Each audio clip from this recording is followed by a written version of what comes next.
Mga kaigsuunan ko na kang Kristo, aron nga matawag kita og Kristiyanos, magpasakop gayud kita sa iglesia nga gitukod sa atong Ginoong Kristo. Hinungdan nga ang mga sumusunod sa atong Ginoong Kristo gitawag og mga Kristiyanos kay sumusunod sila sa atong Ginoong Kristo.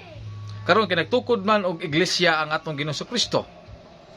So aron nga matawag kita Kristiyanos, adto gayud kita magpasakop sa iglesia nga iyang gitukod. So angay nato kini nga masayran mga kaigsuonan dinhi sa kalibutan, adunay duha ka managlahi nga Kristiyanos.